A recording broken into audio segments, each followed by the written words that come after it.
देर रात में यूएस का बड़ा बेस उड़ा दिया, ये दावा किया गया। फिर उसके बाद सुबह होते होते ट्रंप का ट्वीट आ जाता है कि भाई सीज फायर हो गया है। ईरान मना कर देता है, लेकिन उसके बाद अब देखा जा रहा है कि सीज फायर ऐलान के बाद भी हमले हो रहे हैं ईरान की तरफ से इजराइल पर। यह सारा माजरा क्या है, आपको यही समझना है। ईरान ने उड़ा दिए बड़े यूएस बेस, युद्ध विराम के बाद भी हमला क्यों हो रहा है, कैसे पूरा मध्य पूर्व दहल गया है और अब नई तबाही मच रही है, लेकिन इसके आगे क्या होगा। नमस्ते, मेरा नाम रिमझिम जेठानी है और आप न्यूज़ 24 देख रहे हैं। यह आपको थोड़ा सा कॉम्प्लिकेटेड लगेगा, लेकिन मैं आपको शुरू से कहानी बता रही हूँ कि कैसे ये जो आप तस्वीर देख रहे हैं ये कतर की तस्वीर है, ये कतर के आसमान की तस्वीर है, क्योंकि ईरान ने कतर में जो एक यूएस का सबसे बड़ा बेस है उस पर हमला किया और ये उसका आसमान है। अगर मैं आपको कुछ ऐसी तस्वीरें दिखा देती हूँ, देखिए कि उधर अमेरिका ने ये दावा किया कि भाई हमने तो सब कुछ इंटरसेप्ट कर दिया। अब थोड़ा इस मैप से समझिए, ये ईरान है, यहाँ पर आपको कतर दिख रहा होगा, ये सऊदी अरब है, वो इजराइल है और वो इराक है। तो दावा ये किया गया कि भाई ईरान ने जो है कतर पे जो यूएस का सबसे बड़ा बेस है वहां पर हमला किया। दावा ये भी सामने आया, कुछ सोर्सेज से ये भी सामने आया कि ईरान ने इराक में जो बेस है यूएस का उधर भी हमला किया है। तो इस तरीके से देखिए पूरा अब क्योंकि ईरान ने कतर में हमला किया, क्योंकि वो जो यूएस बेस है वो तो कतर की जमीन पर है, तो भाई पूरे मिडिल ईस्ट में एक तरीके से खतरे की घंटी बज गई, क्योंकि भाई पूरे मिडिल ईस्ट में 19 लोकेशंस ऐसी हैं जहां पर यूएस के बेस हैं। तो हुआ तो कतर की जमीन पर हमला है ना, और कतर भी इससे बहुत गुस्सा हुआ कि ईरान ने ये ठीक नहीं किया है। लेकिन इसके बाद क्या हुआ, इसके बाद देखिए, पहले मैं आपको बताती हूँ दावा किस तरीके से किया गया। अल उदैद एयरबेस कतर में है, वो यूएस एयरफोर्स का सबसे बड़ा कमांड सेंटर है। और अगर मैं आपको बताती हूँ 10,000 यूएस ट्रूप्स यानी 10,000 यूएस जवान वहाँ पर 24 हेक्टेयर में फैला हुआ है, 1996 से चल रहा है। यहाँ पर कतरी अमेरिकी एयरफोर्स है, यहाँ पर यूएस की एयरफोर्स है, यहाँ पर यूके की रॉयल एयरफोर्स है और कुछ फॉरेन की एयरफोर्स भी है, दूसरे देशों की है। तो ये बहुत बड़ा है। फिर देखिए कुछ दावे ऐसे सामने आने लगे, रात में आपने देखे होंगे कि भाई इराक में जो 2-3 और बेसेस हैं वहां पर भी हमला किया है। देखिए इराक के इमाम अली बेस पे हमला हुआ है। फिर ऐसी रिपोर्ट्स आती हैं कि कैसे ईरान ने हमला करने से पहले ये एक तस्वीर जारी की थी कि देखिए हमारे हथियार, हमारी मिसाइल यूएस के बेसिस के लिए आ रही हैं। फिर ये जब ये सब कुछ चल ही रहा था, फिर देखिए Iran launches 6 missile toward US forces in Qatar. ये ऐलान किया जाता है कि भाई कतर की तरफ 6 मिसाइलें छोड़ दी है ईरान ने।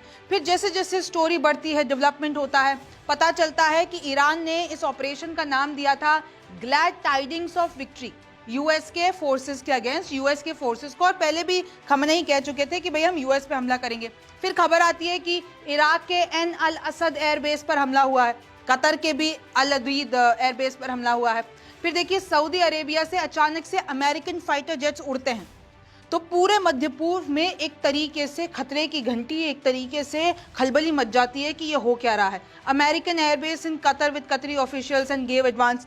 फिर ये बात सामने आती है कि भाई कतर के ऑफिशियल्स को ईरान ने पहले ही बोल दिया था कि हम हमला करने वाले हैं यूएस के बेस पे। ईरान ने तो ये भी कहा कि देखिए हमने जो हमले किए हैं कतर में वो सिर्फ और सिर्फ यूएस फोर्सेस पे किए हैं, कतर का कोई भी इंसान, कतर का रेजिडेंशियल एरिया, उसमें हमने कुछ भी ऐसा नुकसान नहीं कराना चाहा है। हालांकि मैं आपको बता दूं अमेरिका ने भी ये कहा कोई कैजुअलिटी नहीं हुई है, ना अमेरिकन फोर्सेस की, ना अमेरिका के लोगों की और ना ही कतर के लोगों की।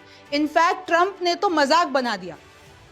ट्रंप का अगर मैं आपको पोस्ट बताती हूँ, ट्रंप कहते हैं कि देखिए ईरान ने 14 मिसाइल फायर की, जिसमें से 13 को हमने गिरा दिया, एक को हमने सेट फ्री कर दिया क्योंकि वो एक ऐसे जगह पे जा रही थी जिससे हमको नुकसान नहीं होता, तो हमने उस मिसाइल को गिरने दिया। No Americans were harmed and hardly any damage was done. फिर वो मजाकी अंदाज में कहते हैं कि अब ईरान ने निकाल लिया पूरे अंदर की जो उनका हेट था, उनका नफरत था हमारे लिए, निकाल लिया, अब पीस कर दो। I want to thank Iran for giving us early notice. Trump तो ये कह रहे हैं कि ईरान ने तो हमको अर्ली नोटिस दे दिया था कि हम तो आ रहे हैं हमला करने, तो हमने तो अपने लोगों को निकाल दिया था, which made it possible for no lives to be lost and nobody to be injured।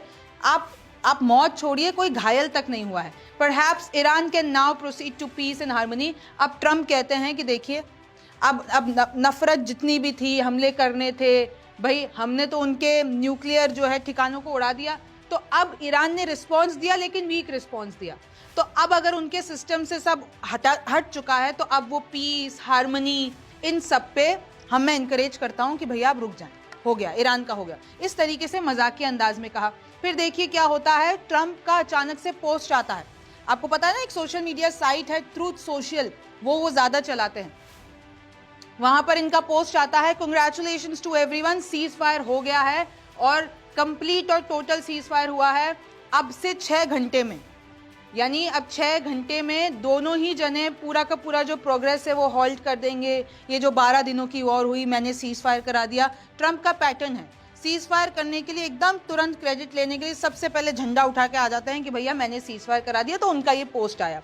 फिर उन्होंने ये भी बताया कि ईरान और इजराइल दोनों मेरे पास आए और एक साथ आए, दोनों ने कहा पीस, हमें जो है शांति चाहिए, हमें अमन चाहिए और हमें अभी चाहिए। फिर वो लिखते हैं the world and the middle east and the real winners both Nations will see ट्रेमेंडस। अब दोनों ही मुल्कों में प्यार होगा, अमन होगा, प्रॉस्पेरिटी होगी। They have so much to gain and yet so much to lose if they stray from the road of righteous and truth. The future for Israel and Iran is unlimited.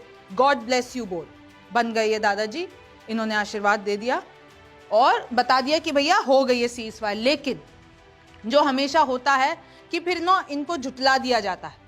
पहले भी भारत पाकिस्तान के time पे भी ये हुआ था, सबसे पहले आ गए थे कि मैंने सीज फायर करा दिया, फिर भारत ने कहा ऐसा कुछ नहीं हुआ है। लेकिन अगर मैं वापस इधर लौट के आती हूँ, ईरान के जो सईद अब्बास अरगची कहते हैं, ईरान ने बार बार क्लियर किया है कि इजराइल ने ये जो वॉर है वो लॉन्च किया है हमारे ऊपर। तो अब कोई एग्रीमेंट नहीं है अभी तक। ट्रंप के पोस्ट करने के बाद अरागची कहते हैं कोई एग्रीमेंट नहीं हुआ है, ऐसा कोई एग्रीमेंट नहीं है। सीज फायर तभी होगा जब इजराइल रुकेगा। और हम लोग तो वार्निंग भी दे रहे हैं कि 4 बजे, जो ईरान में जब सुबह के 4 बजेंगे तब तक अगर इजराइल ने हमले नहीं रोके तो फिर हम नहीं रुकेंगे। और फाइनल डिसीजन अभी हमने लिया नहीं है। हम तो ईरान ने तो झूठा बता दिया, ईरान ने तो कहा कि कोई एग्रीमेंट नहीं हुआ है।